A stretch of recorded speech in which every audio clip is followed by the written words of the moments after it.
I agree with the Honorable Njeri in terms of the woman down there did not vote because of 50%.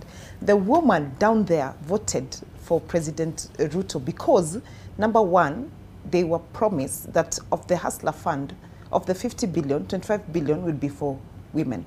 The women down there voted for President Ruto because they believed that they will get free sanitary towels, because this are very expensive things for women back in the rural areas. Don't forget diapers. Diapers as well. I was going to go to that. Diapers as well. Diapers. I mean, an opportunity for teenage mothers to go back to school. NHIF, free access to health. They voted for these specific things that actually affect them. And once again, this is what I'm saying. We have been in Parliament for 2 months now. I am yet to see anything that has been brought on the table to actually push for this agenda.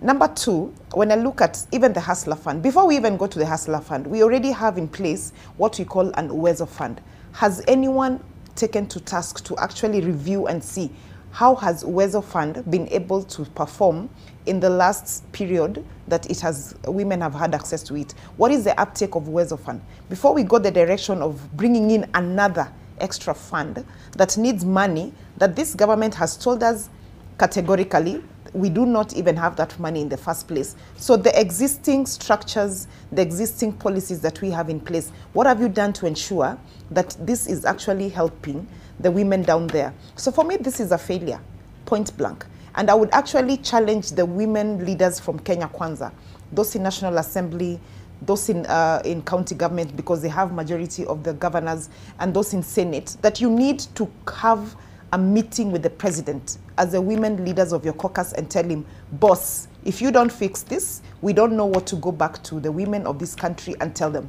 we cannot defend you if you don't fix this. You should be able to do that, because I can do that. I can take the phone and call my party leader, the Right Honorable Raila Odinga, and tell him, this is not working, how can we fix this? As a woman leader, if you cannot do that, then you shouldn't be in that space in the first place. Secondly, I don't agree with the fact that we even if we do not have women PSs, we do not have sufficient representation in cabinet, that still there are other areas where your issues can be dealt with. If you're not on that table, if you don't have a seat on that table, then I can tell you, I can guarantee for a fact that your issues are not being, your issues will be put at the last, you know, the small notes that are put at the far end, because people will have other things that they feel are of more priority to deal with than the issues that are affecting your woman. So we need to do this. And I was actually telling us, the next time you're doing a presser or a statement and you need backup, do not be scared of calling us the women from Azimio, because we'll be more than ready to come on board and actually push for this. Okay. Even for our fellow women, because we do have the Kewopa network that covers women parliamentarians from both sides. We wouldn't have a problem to help the women from Kenya Kwanza push to ensure that the women of this country are catered for, because women are the majority in this country. Let's not forget that. Yeah. So if you are at a table where this more than half of the country is not having their issues actually catered for and looked into, then you're not covering the whole country. And this should be a concern for all of us.